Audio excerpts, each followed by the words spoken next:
Hi friends, starting సీన్లో Las Vegas సిటీలో ప్రజలు భయంతో పరుగులు తీస్తూ ఉంటారు. ఎందుకంటే సిటీలో జాంబీస్ అటాక్ చేసి గందరగోళం సృష్టిస్తూ ఉంటారు. ఇంకోవైపు లాస్ వెగాస్ నివాసితులు రీమా మరియు టామ్ కార్లో విమానంలో ప్రయాణించడానికి రిమోట్ ఎయిర్ ఫీల్డ్ లో కొంతమంది స్నేహితులతో కలవడానికి వెళ్తున్నారు. అయితే అక్కడ ఈ జాంబీ వైరస్ ఇంకా స్ప్రెడ్ అవ్వలేదు. వాళ్ళు ఆ కార్లో ప్రయాణిస్తున్న సమయంలో రీమా ఆరోగ్యం పాడవుతుంది.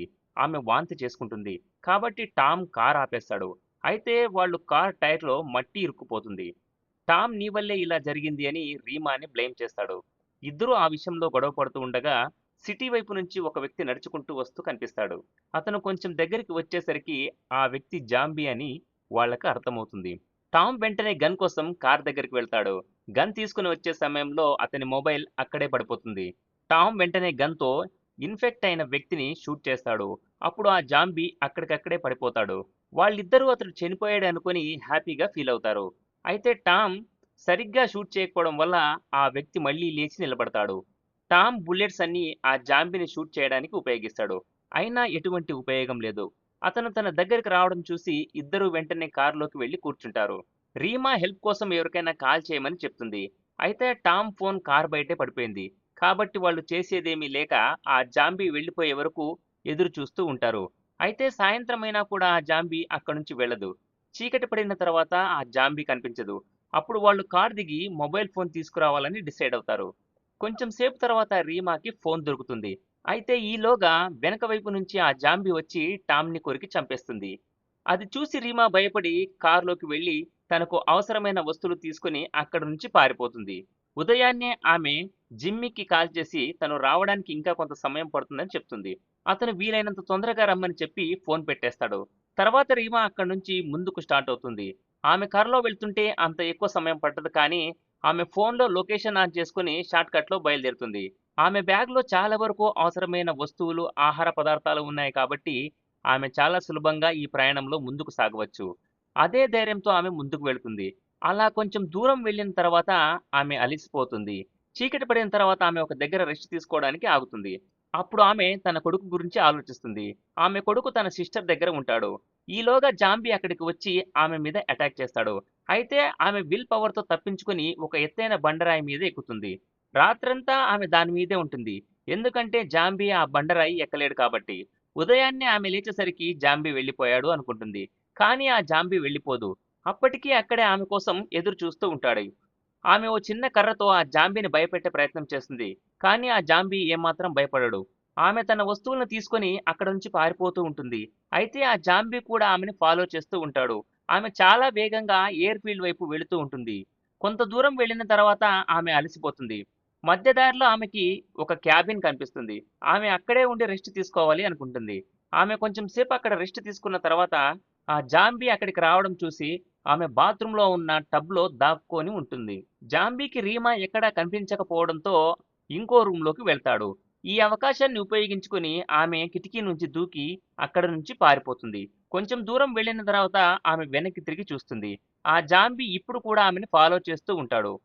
అప్పుడు ఆమె దాన్ని చూసి భయపడటానికి బదులు చాలా ఫ్రస్ట్రేట్ అయ్యి ఇక్కడి నుంచి వెళ్ళిపో అని రాయితో కొడుతుంది. అయితే అది జాంబీ కాబట్టి ఆమె చెప్పేది అతనికి అర్థం కాదు. కేవలం ఆమెను ఫాలో చేస్తూ వెళ్తాడు. చేసేదేమీ లేక ఆమె అతన్ని ఇగ్నోర్ చేసి ముందుకు వెళుతూ ఉంటుంది. ఆమె తనలో తానే మాట్లాడుకుంటుంది. అలాగే ఆ జాంబీతో కూడా మాట్లాడుతుంది. అతనికి డాల్ అని పేరు పెడుతుంది. కానీ ఆ జాంబీకి ఇవన్నీ అర్థం కావు. రాత్రి ఆమె ఒక ఎత్తైన బండరాయి మీద ఎక్కి రెస్ట్ తీసుకుంటుంది. ఇప్పుడు కూడా ఆ జాంబీ అక్కడే ఉంటుంది. అప్పుడు ఆమె తన ఫాస్ట్‌ని గురించి చెబుతుంది. నిజానికి ఆమె ఒక క్లబ్‌లో డాన్సర్‌గా పనిచేస్తుంది. ఆమె ఉదయాన్నే మళ్ళీ ప్రయాణం మొదలుపెడుతుంది.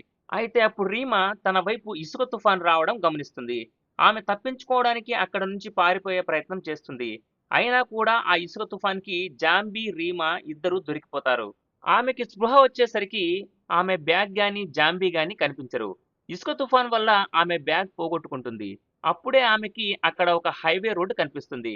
అక్కడ ఒక కార్ వెళ్తుండగా ఆమె వాళ్ళని సహాయం అడుగుతుంది. కార్‌లో ఇద్దరు వ్యక్తులు ఉంటారు. ఒకరు జేమ్స్, ఇంకొకరు స్టన్నర్. వాళ్ళు ఆమెకి హెల్ప్ చేసి వాళ్ళ కార్‌లో కూర్చోబెడతారు. ఆమెకి తాగడానికి మంచినీళ్లు కూడా ఇస్తారు. అయితే రీమా నా బ్యాగ్ ఆ ఇసుకలో కూరుకుపోయిందని చెప్తుంది. వాళ్ళు ఆమె బ్యాగ్ వెతకడానికి వెళ్తారు. అదే సమయంలో ఆమె కారులో ఒక ఫోటో చూస్తుంది. అది చూసి ఆమెకి వాళ్ళిద్దరూ దొంగలని అర్థమవుతుంది. అంటే ఆ కార్‌ని వాళ్ళిద్దరూ ఎవరి దగ్గరుంచో దొంగలించారు. ఈలోగా వాళ్ళు ఆమె బ్యాగ్ వెతికి తీసుకొస్తారు. రీమా ఇష్టం లేకపోయినా కూడా ఆమె ఎక్కడికి వెళ్ళాలో వారితో చెప్తుంది. అప్పుడు వెనక నుంచి ఒకడు ఆమెను చంపే ప్రయత్నం చేస్తాడు. ఆమె ఏదోలాగా వాళ్ళ దగ్గర నుంచి తప్పించుకునేందుకు ప్రయత్నం చేస్తుంది. ఈలోగా అక్కడే ఉన్న ఆమె ఫ్రెండ్ అయిన జాంబీ డాల్ లేచి వచ్చి స్టన్నర్‌ని కొరుకుతాడు. అది చూసి జేమ్స్ కారు తీసుకుని అక్కడి నుంచి పారిపోతాడు. డాల్ సహాయం చేయడం చూసి రీమాకి జాంబీ మీద కొంచెం ఇష్టం కలుగుతుంది. ఆమె ఆ కార్ దగ్గర పడి ఉన్న వస్తువుల్ని సేకరిస్తుంది. అందులో తినడానికి, తాగడానికి చాలా ఆహార పదార్థాలు ఉంటాయి. అక్కడ ఆమెకి ఒక బోట్ కూడా దొరుకుతుంది. ఆమె వస్తువులన్నీ ఆ బోట్‌లో పెట్టుకొని తన ప్రయాణం కొనసాగిస్తుంది. డాల్ జాంబీ కూడా ఆమె వెనకాలనే వెళ్తాడు. కొంచెం దూరం వెళ్ళిన తర్వాత ఆమె బాగా అలసిపోతుంది. అప్పుడు ఆమె ఆ బోట్‌కి ఉన్న తాడుని జాంబీ మెడకి కడుతుంది. కొంచెం ముందుకు వెళ్ళిన తర్వాత ఆమె జాంబీకి తన గురించి చెప్తుంది. నేను ఒక క్లబ్‌లో డాన్సర్‌గా పనిచేసేదాన్ని. నాకు చాలా చిన్న వయసులోనే పెళ్ళయింది. నాకొక కొడుకు ఉన్నాడు. తన పేరు మెర్సీ. బాబు నా సిస్టర్ దగ్గర ఉంటాడు అని చెప్తుంది. అందువల్ల తన కొడుకుని ఎక్కువగా మిస్ అవుతున్నానని చెప్తుంది. తర్వాత జాంబీ పిచ్చిగా వ్యవహరిస్తూ ఉంటాడు. అందువల్ల ఆమె తన మాట వింటేనే తనతో పాటు ఉంచుకుంటానని చెప్తుంది. అప్పుడు ఆ జాంబీ ఆమె చెప్పిన మాటని అర్థం చేసుకుంటాడు. రీమా చెప్పింది చేస్తాడు. అప్పుడు ఆమె తనతో పాటు జాంబీని తీసుకువెళ్తుంది. ఇద్దరూ నడుచుకుంటూ హైవే చేరుకుంటారు. అక్కడ వాళ్ళకి ఒక మిలిటరీ వెహికల్ రావడం కనిపిస్తుంది. అది చూసి ఆమె డాల్‌ను ఒక ప్లేస్‌లో దాచిపెడుతుంది. తర్వాత ఆమె ఒక్కటే హైవే రోడ్ పైకి వస్తుంది. ఎందుకంటే పోలీసులు జాంబీని చూడగానే షూట్ చేయాలని ఆర్డర్ పాస్ చేశారు. రీమా పోలీసులతో తాను దగ్గరలో ఉన్న ఎయిర్ ఫీల్డ్‌కి వెళ్తున్నానని, అక్కడ తన ఫ్రెండ్స్ ఆమె కోసం ఎదురు చూస్తున్నారని చెప్తుంది. అయితే ఈలోగా డాల్ అక్కడికి వస్తాడు.